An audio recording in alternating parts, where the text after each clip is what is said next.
రాష్ట్ర కాంగ్రెస్ కమిటీ అధ్యక్షులుగా బాధ్యత చేపట్టినటువంటి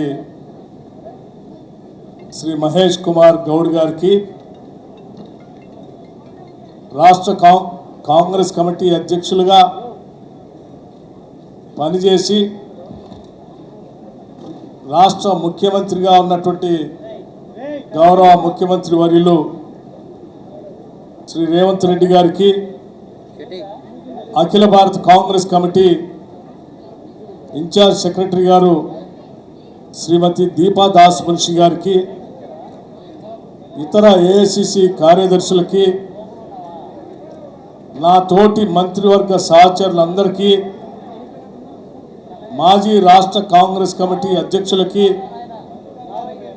కార్యనిర్వాహక అధ్యక్షులుగా పనిచేసిన గత మిత్రులకి, వేదిక మీద ఉన్నటువంటి ఇతర అనుబంధ రంగాల్లో పనిచేస్తున్నటువంటి స్నేహితులకి, రాష్ట్రం నుంచి అనేక జిల్లాల నుంచి ఇక్కడికి వచ్చేసినటువంటి సోదర కాంగ్రెస్ కార్యకర్తలకి, నాయకులకి, పాత్రికేయ మిత్రులకి అందరికి కూడా ముందుగా నా హృదయపూర్వకమైనటువంటి నమస్కారాలు తెలియజేస్తా ఉన్నాను.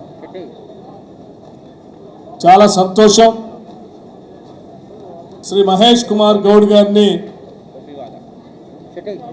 రాష్ట్ర కాంగ్రెస్ కమిటీ అధ్యక్షులుగా, అఖిల భారత కాంగ్రెస్ కమిటీ అధ్యక్షులు శ్రీ మల్లికార్జున్ ఖర్గే గారు శ్రీ రాహుల్ గాంధీ గారి ఆలోచన మేరకు, శ్రీమతి సోనియా గాంధీ గారి ఆశీస్సుల మేరకు వారిని నియమించినందుకు మనస్ఫూర్తిగా అఖిల భారత కాంగ్రెస్ కమిటీకి ధన్యవాదాలు, కృతజ్ఞతలు తెలియజేయటమే కాకుండా అధ్యక్షుడిగా నియమించబడినటువంటి మహేష్ కుమార్ గౌడ్ గారికి నా మనస్ఫూర్తిగా అభినందనలు తెలియజేస్తా ఉన్నాను. వారు తీసుకున్నటువంటి ఈ బాధ్యతలు రాష్ట్రంలో ఉన్నటువంటి లక్షలాది మంది కాంగ్రెస్ కార్యకర్తల యొక్క పనితనాన్ని, వారి శ్రమని గౌరవిస్తూ రాబోయే రోజుల్లో ఈ రాష్ట్ర ప్రభుత్వం, కాంగ్రెస్ ప్రభుత్వం, ఇందిరమ్మ రాజ్యం తీసుకుంటున్నటువంటి అనేక సంక్షేమ కార్యక్రమాలని, పాలనా కార్యక్రమాలని ప్రతి గ్రామానికి, వాడవాడకి, ఇంటింటికి తీసుకువెళ్ళేటువంటి కార్యక్రమాన్ని చేపట్టాలని చెప్పి నేను హృదయపూర్వకంగా అందరికీ విజ్ఞప్తి చేస్తూ ఉన్నాను. పెద్దలు ఇప్పుడే మాట్లాడినట్టుగా గత 10 సంవత్సరాలు లక్షలాది మంది కాంగ్రెస్ కార్యకర్తలు, నాయకులు ఆనాటి టీఆర్ఎస్ బీఆర్ఎస్ ప్రభుత్వానికి వ్యతిరేకంగా పోరాటం చేసి అనేక పోలీస్ కేసులు ఉన్నప్పటికీ, అనేక రకాలైనటువంటి నిర్బంధాలు ఉన్నప్పటికీ, అనేక రకాలైనటువంటి అవమానాలు గురి చేస్తున్నప్పటికి కూడా అచంచలమైనటువంటి దీక్షతో కాంగ్రెస్ జెండాని భుజానేసుకొని ఈ పార్టీని అధికారంలో తీసుకొచ్చిన మీ అందరికి కూడా మరొక్కసారి నా హృదయపూర్వకమైనటువంటి ధన్యవాదాలు, కృతజ్ఞతలు తెలియజేయటమే కాకుండా మీరందరూ ఇంటింటికి వెళ్ళి కాంగ్రెస్ పార్టీకి ఓటు వేయమని, ఓటు వేసేటువంటి ప్రక్రియలో కాంగ్రెస్ పార్టీ ద్వారా మనం ఇచ్చినటువంటి 6 గ్యారంటీలు, ఇతర హామీల గురించి కూడా వాళ్ళందరికీ చెప్పి మీరంతా ఓటు అడిగి మనందరినీ గెలిపించారు. గెలిపించి ఓట్లు అడిగినటువంటి మీ అందరూ తల ఎత్తుకొని తిరిగేటట్టుగా కాంగ్రెస్ పార్టీ అధికారంలోకి వచ్చిన మరుక్షణం నుంచే ఈ రాష్ట్రంలో మహిళలందరినీ లక్ష్ములుగా, మహాలక్ష్మిలాగా గౌరవించడానికి ఉచిత బస్సు రవాణా సౌకర్యాన్ని ఏర్పాటు చేయడమే కాకుండా ప్రతి నెల దాదాపు 400 కోట్ల రూపాయలు రాష్ట్ర ప్రభుత్వం ఆర్టీసీకి కేటాయిస్తూ ఉంది, నిధులు చెల్లిస్తూ ఉంది. 200 లోపల ఉన్నటువంటి 0 బిల్లులు ఇస్తుంది. కరెంటుకు సంబంధించి 500 రూపాయలకే గ్యాస్ సిలిండర్లు ఇస్తూ ఉంది. రేపు రాబోయే రోజుల్లో ప్రతి శాసనసభ నియోజకవర్గంలో 3500 ఇళ్లకు తగ్గకుండా దాదాపు 4.5 లక్షల నుంచి 5 లక్షల వరకు ఇందిరమ్మ ఇళ్ళు, ఒక్కొక్క ఇంటికి 5 లక్షల లెక్క ఇవ్వబోతా ఉంది. అట్లాగే ఆర్థిక వ్యవస్థ అంతా కుదేలైపోయి జీతాలు ఇవ్వలేనటువంటి పరిస్థితిలో ఉన్నటువంటి రాష్ట్రాన్ని గాడిలో పెట్టి యావత్ రాష్ట్ర మంత్రిమండలి మొత్తం అంతా కూర్చొని ఆలోచన చేసి మొదటి తారీఖు నాడే ప్రతి నెల జీతాలు వచ్చేటట్టుగా చేసినటువంటి కాంగ్రెస్ ప్రభుత్వ ఆలోచనలకు కూడా ప్రజల మధ్యకు తీసుకొని వెళ్ళవలసిందిగా మీ అందరికీ విజ్ఞప్తి చేస్తా ఉన్నాను.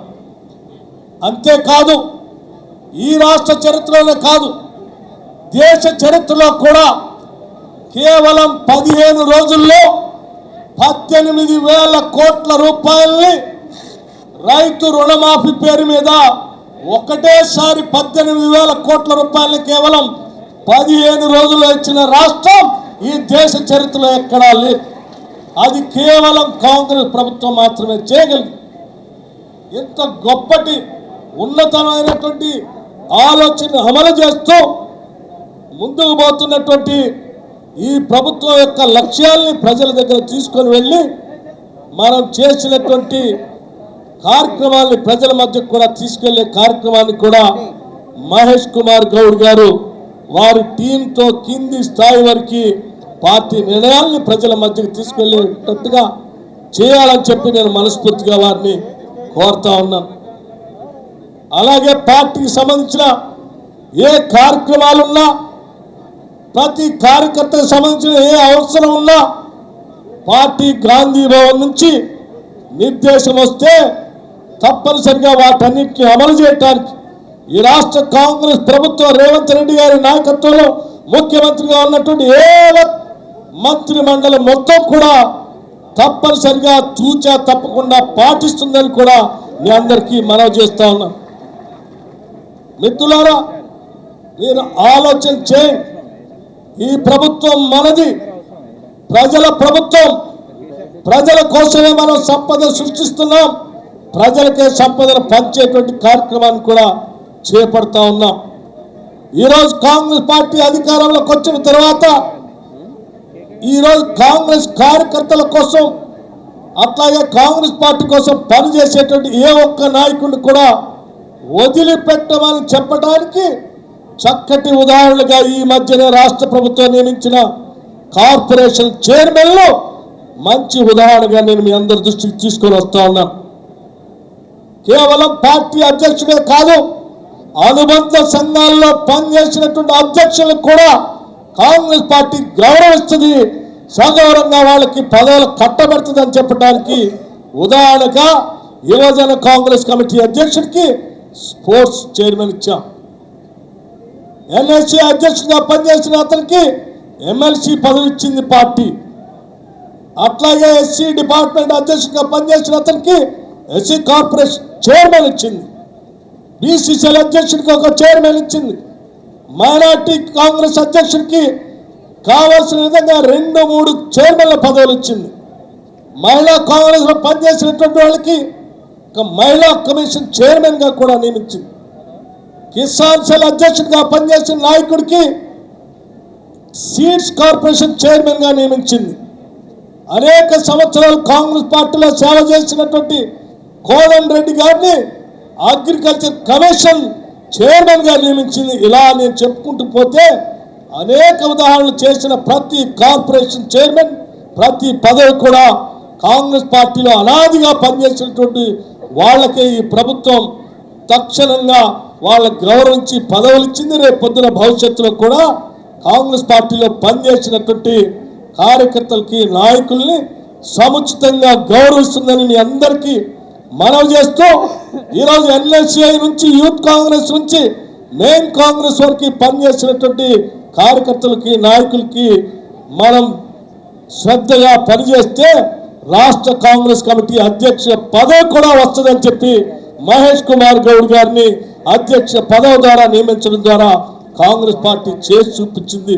ప్రతి కార్యకర్త, నాయకుడు కూడా నేను ఒకటే విజ్ఞప్తి చేస్తా ఉన్నాను. నిబద్ధతతో పనిచేద్దాం, ప్రజలకు అంకిత భావంతో పనిచేద్దాం. ఈ ప్రభుత్వం మనది మనది మనది అని చెప్పి ప్రజలకు చెప్పి చేసే కార్యక్రమాలు ప్రజల మధ్యకి తీసుకొని వెళదామని చెప్పి మీ అందరికీ సవినయంగా మనవి చేస్తూ నేను మరొక్కసారి మహేష్ కుమార్ గౌడ్ గారిని అభినందిస్తూ సెలవు తీసుకుంటాను. జై హింద్, జై కాంగ్రెస్.